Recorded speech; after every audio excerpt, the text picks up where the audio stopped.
This program was produced by and first broadcast on Radio Hawke's Bay, your community access media station.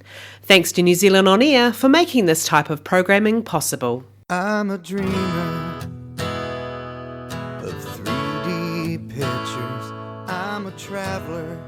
Good afternoon, Radio Hawke's Bay listeners. It's Nikki Mountain here, and I'm thrilled to welcome you to another edition of Dyslexia Unpuzzled, our monthly podcast broadcasting on Radio Hawke's Bay 104.7 FM and 1431 AM, offering you an insight into the mysteries of neurodivergent thinking and other learning challenges to educate and support the awesome parents and caregivers out there in the Bay. This month, it is my pleasure to welcome all the way from Hastings, actually, Mum, Alyce, into the studio. Alyce and her son, Vincent, Alyce's son, Vincent, recently completed a program with me at Dyslexia Unpuzzled, and Alyce is going to talk to us this afternoon and share their journey with us. So, welcome, Alyce. It's so lovely to have you here this afternoon. Thank you, Nikki. Alyce, you have a very clever and talented son. Can we talk for a moment about Vincent's interests and talents? So my boy Vincent, he's very artistic. He loves art. He makes amazing pictures on canvas.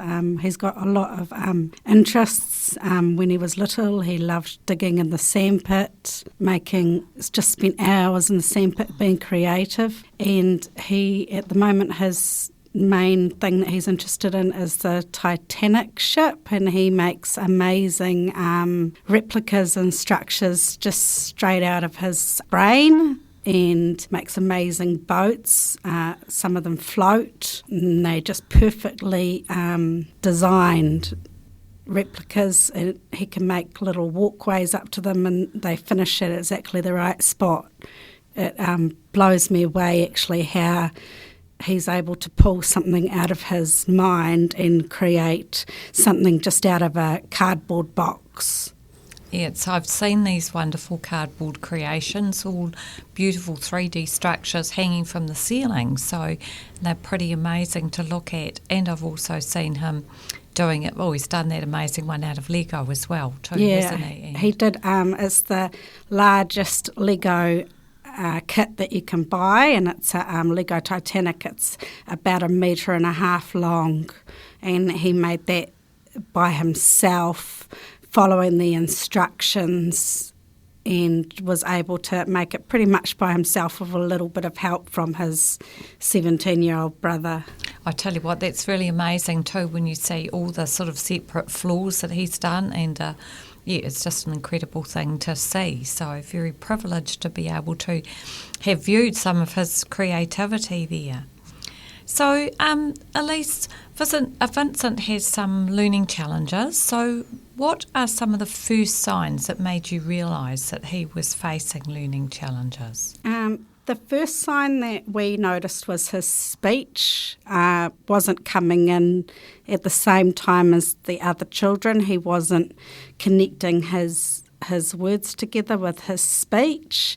And then that came right after a bit of time. It's just a bit later, and now his speech is amazing. He's got an amazing vocabulary and understanding of words and different things that other children his age might not understand and comprehend. And then the next step was when he sort of started school, and he had what they called teddy bear words, which is your basic sight words, and he just was not picking them up, and the other kids were progressing, but Vincent was staying at the same level, even with him kind of repeating new entrants 3 times. He still was not moving up the grades like the other children were. Oh, that's quite a big thing to have to repeat the new entrant class 3 times. So that was, Yeah. He started in April, so he had year 0, and then he had year 1. So that's basically year 1 twice, and then he moved to a school where they start learning again at 7, which is year 2. So then again he was in class 1, so he was with new entrants again. But again, those kids still surpassed him within 6 months. They were ahead, even though he had had 2 years of prior learning. So I wonder, how did that impact his confidence and his overall well-being? At first, he felt like he was stupid. He couldn't do things. You could feel that sort of hopelessness setting in within him. He knew that he was really good at some things, which was good because I always encouraged him with that, knowing that he was good at his art and good at some things. So we were lucky that we had that. So it didn't erode his self-esteem completely, but there was a lot of, confusion and just feeling really bogged down and disillusioned of not knowing what to do that would help him. So can you describe your initial feelings and thoughts when you started seeking solutions for his learning difficulties? Well, going back, I moved him from a regular mainstream school into more of a holistic school, which had definitely helped with his self-esteem and took a bit of the pressure off. But then as he moved up the grades, it got harder and harder. It was just really disillusioning, not knowing what to do. I knew, we tried individual tutoring, but that sort of made the problem worse.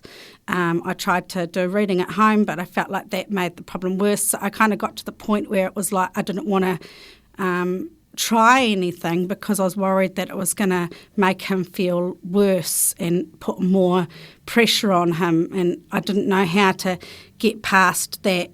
As soon as he saw a book, he'd get to the point where he'd just freak out and wouldn't know what to do. So I didn't know how to get him to that point where he could kind of get past that anxiety to actually have a clean slate without making the problem worse for him.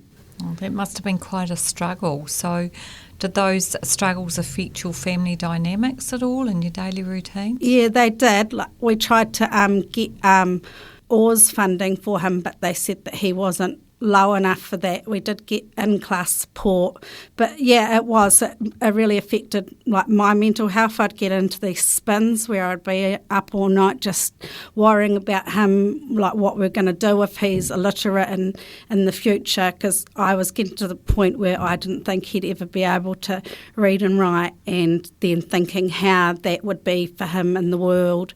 And a lot of time swimming in my head as a mum. My partner would worry too because he struggled at school, and it would set his anxieties off that he would go down the same road that he went down. And it was really hard being a working mum and trying to fit in all the extra appointments and chase SENCOs at school, like the special needs coordinator or talking to the teachers, and I was getting to the point where it was going to start affecting his. I was worried it was going to start affecting his behaviour in the classroom. That he was going to start lashing out or become dysregulated. Yeah, that's quite some battles you've had to face there. So, what were some of the biggest obstacles you have found in finding the right support for your son? A lack of understanding. Me not really understanding what was going on and knowing how to help him. The education system is really broken, struggling to get funding for special needs kids. There's just nothing out there. It's like a pie in the sky. They say, there's funding, it's not there. We've had RTLB support. They couldn't really help Vincent with what he really needed. It was just more of the same stuff. It was just the same stuff over and over again that wasn't working. The teachers were great in trying to help him, but it just felt like everything was kind of making it worse. It's pretty, not a good situation to be in. So, very, very difficult, I imagine. So, and how's this impacting what's happening with Vincent during this time? He would sit in the corner and draw when the classwork got too hard for him, or he'd find other things to do, like Titanic replicas in class and stuff, and the teacher would let him do that because she didn't want him to feel like he couldn't do the work. But then he was getting more and more behind because he was missing the stuff that he could do.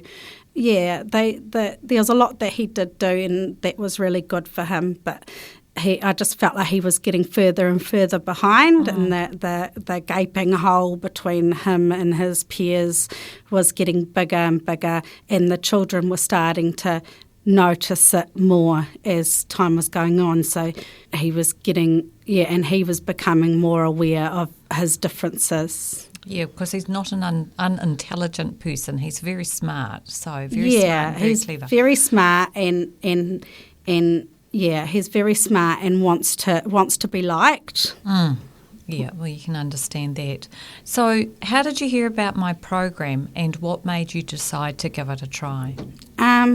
I actually saw a post on Facebook, somebody asking what could help their child with dyslexia, because I knew that one of the things that we'd discovered with Vincent, he had an assessment that I was recommended to him to go to through the hospital, and they said that he had dyslexia. So I thought, well, I saw a lady asking about help with dyslexia, and they'd tagged you on one of the posts.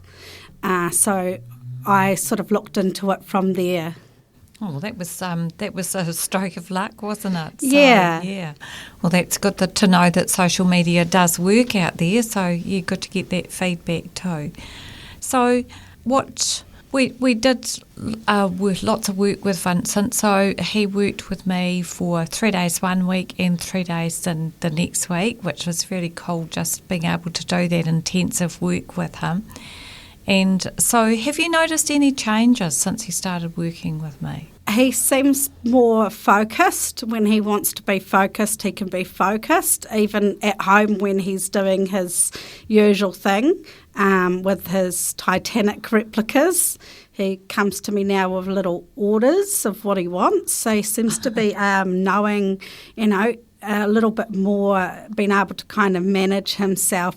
He's more hopeful. He's got a bit of a spring in his step. The teacher said at school it's really good now because they've kind of got something, they've got a bit of structure around him so they can use his teacher aid time a little bit more catered to his individual needs instead of kind of plugging in that time with bits and pieces. Oh, that's good that there's some structured sort of a constructive sort of plan and work that's actually helping him be more effective with his learning happening in the classroom. Yeah, and it's something he really enjoys, so it's less likely to make him switch off. Okay.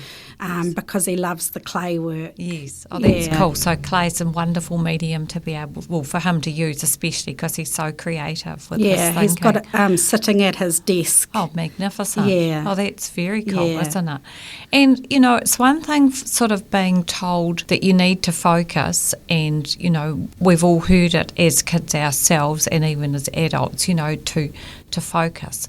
It's a different thing when you know how to focus and where to focus from. So, and that's great that Vincent now knows that and can bring himself to that focus when he needs to. So, and that obviously improves his overall learning. So, can you share a specific moment or breakthrough that was particularly significant during his progress? The first 2 days, I know you guys sort of went over his alphabet and the basics because he was quite far behind. He didn't have a lot of his alphabet sounds and words, even though he'd been through them over and over and over again. And then kind of on the third day, I think, sort of got to a point where I was like, oh gosh, because kind of worried that he's just sort of swimming. But then on the fourth day, I could sort of see a bit of a change in him. He came home really happy. But I didn't really see anything myself until he'd actually finished the program. Right. And in the evening, I asked him, what did you do today? Because Vincent never gives me much information. He'll have an amazing day at school, doesn't give me much. But he came home with his kit that he had been given on the very last day, and it had a dictionary in it, and he came out with it from the car and he pulled it out, and I could see this energy about him that I hadn't really seen before. And he pulls out, this is a book, the kid that he loves me reading to him, but he won't initiate any reading himself. He's just wants me to do it. Even asks how to write things. He'll ask me to write it down and he'll copy, he doesn't just doesn't do that. We pulled out this dictionary and he started saying, when you look up the word got, and he was going G, and he was looking up the side, and he was actually starting to spell the words out, and I just couldn't believe it, that he's starting to spell the words out. And then he was telling me the different exercises that you had been through, and he was really structured, and you could see that. And then a couple of hours later, he came out from the kitchen and he'd said that he'd spelt a word, that he'd spelt when, and I couldn't believe it, because he'd never done that before, tried to write his own word. He'd always ask me how to write it and copy it, even words that he's supposed to know. And so I told him to bring the piece of paper out, and he'd have written the word when on a piece of paper. And for me, that was just like worth everything. Like, it would have been pretty huge. Yeah, just seeing him having some tools, and actually using his words and his letters and not being scared of them. Oh, I was so proud of him, and I remember too, and he loved that dictionary, and we used to play a game with it quite often, and he got really quick at looking up the words too. And I remember looking up the word ship for obvious reasons, and he just looked at it and he read that whole definition without any support from me at all. And I was just so proud of him. And just there was these little ones along the way that I could definitely pick up anyway. It was very good. So yeah, it gave me like a little, when I saw that evening, it was like a little window into, oh my gosh, he is actually like going to be able to read, like. For a long time, I had sort of got to the point, where I had thought that might never happen, and I was starting to think of what the future might look like for him down that road. Yeah. So, I mean, I'm sure there's still work to do, and it's a process. It's not a magic wand. But I noticed anyway even at our assessment, he refused to read to me at all, nothing. And then by the time I had him for those 6 days, he was willing to read and was way more confident with his reading, and had some sort of strategies for working out words that he wasn't sure of. I was pretty impressed with what he managed to achieve in that time, and the confidence that he had gained in the time. So, and just having some tools has obviously made a huge difference for him. Yeah, it's like he can cope now. And it's good because that time that he's got with the teacher aide, it's been used, whereas before a lot of it was a battle trying to find a way to get him engaged, and I felt a bit sorry for the teacher aides because they were getting worn down with it. Yeah. Because they all wanted to help him, but how do you do that with a child that's got this sort of almost like a learning aversion to reading, yes, which is the stage he was at? Understand that hugely. And good to know that they've, the teachers' aides and the schools are supportive, which your school and Vincent's school has just taken all this on board wonderfully, and so that's a huge credit to them. And also for the teachers' aides to have something productive and structured, like you say, to be able to use with him during that time. That's really awesome. So, and do you think that success that he's experienced influenced his attitude towards learning in his schooling? Yeah, I think it definitely has, because he's more likely to, like the other day, he got a Happy Meal in McDonald's, and I asked for a book, and then I looked down and he's sitting there with the book, and I says to my partner, oh my gosh, he's got a book, and he was like, well, what? He didn't really understand why I was buzzing out, and then I said to him, this child that would never pick up a book and even look at the pictures. So we're like, oh, Vincent, do you want the light on? And he's like, oh, yeah, okay. And he sort of sat there for a good 3 or 4 minutes looking at the pictures, looking at the words. And in the past, he would have like not even opened the book or looked at the book. It would have been too upsetting for him, whereas even just enjoying being able to look at a book, look at the pictures without it setting anxiety off. That's a pretty huge achievement, isn't it? That's incredible. So what advice would you give to other parents who are in a similar situation with their children and are looking for help out there? I think go with your gut. Like, listen to your own gut. There's a lot of advice. I had a lot of people sort of saying, oh, you have to do structured literacy, or you have to do this. but doing what you think is right for your child. And like with me, I kind of got to the point where it was like no stone unturned. I'll just give it a go. If it doesn't work, then it doesn't work. But as long as there was no harm done, that's the point that I got at, where I didn't want him to make the problem worse by, if I'd sent him to more of a structured literacy, I felt like he was, it wasn't actually going to help him. And that's where, like, your program gave me hope, in the sense that, we really talked about that and you really reassured me. I was like, I don't care if he sort of doesn't get reading, but don't make him feel worse about himself. And your program was really one of the only programs where I felt really confident that if you felt like it was setting him backwards, you'd stop and have some fun or go and do, Yeah, and we were able to work like that, because with his concentration, and although he was really focused during the time we were focused, he could only focus for short amounts of time. So that's how we broke it up. We just broke the program up so he could have 15 minutes, I think, was the top we managed of focus, and then we'd have sort of 5 minutes doing a little bit of fun things and just having a break for him, because that was a lot of brain energy he was using during that time. Well, that's cool. So is there anything else that you would like to add this afternoon, Alyce? I think, as a mum, helping kids to understand that we're all different. Some are more academic than others, and teaching your children to be kind and to celebrate those differences with other children, because I think that would go a long way. Like, even if your child is very academic, then they can learn that another child might not be so academic, and so you don't get that bullying so much in schools. Absolutely, because your young man is certainly a very creative and talented young man, and it's really reassuring and very cool to be able to hear that he can be or is being successful with his other academic pursuits. So that's really cool. Okay, so here's 3 other ways I can support you. I'd love you if you went to check out my webpage, where there's a webinar on dyslexia, if that is you that doesn't really understand it.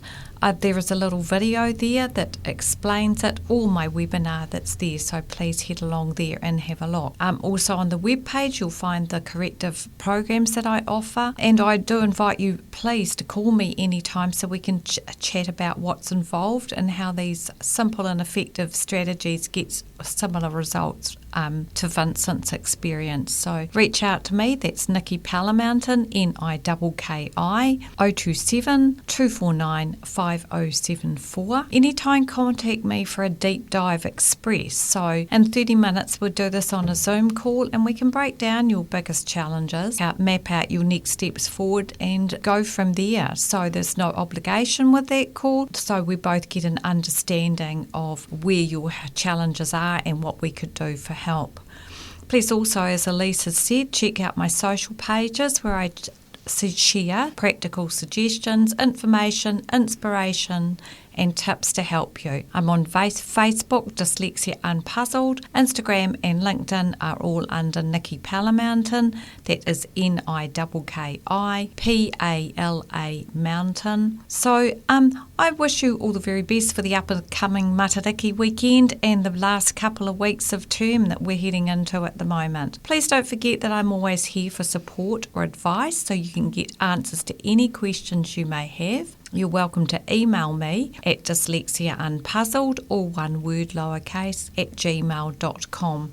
Your opinions and experiences are very valuable and valued, so please, I encourage you, especially if someone you love is facing challenges similar to Vincent's, to make time to connect with me so we can chat about the challenges you may currently be working through and see if we can find some solutions. I'm also running a workshop on the 10th of July at 10 o'clock a.m. This This is at the Hiratonga Women's Centre. If you're interested in getting some more information and learning some hands-on strategies so you can confidently help your child with their learning, please register at the Hiratonga Women's Centre. Thank you so much for being with us today, listeners, on Radio Hawke's Bay, 104.7 FM and 1431 AM. This program will replay on Tuesdays at 12 o'clock PM. Just tell your friends and family about it, and we'll look forward to tuning in with you then. Thank you so much for listening to us this afternoon. Goodbye for now. Nikki Palamountain, Dyslexia Unpuzzled. This is my gift. This program was produced by and first broadcast on Radio Hawke's Bay, a community access media station. Thank you to New Zealand On Air for making this type of programming possible.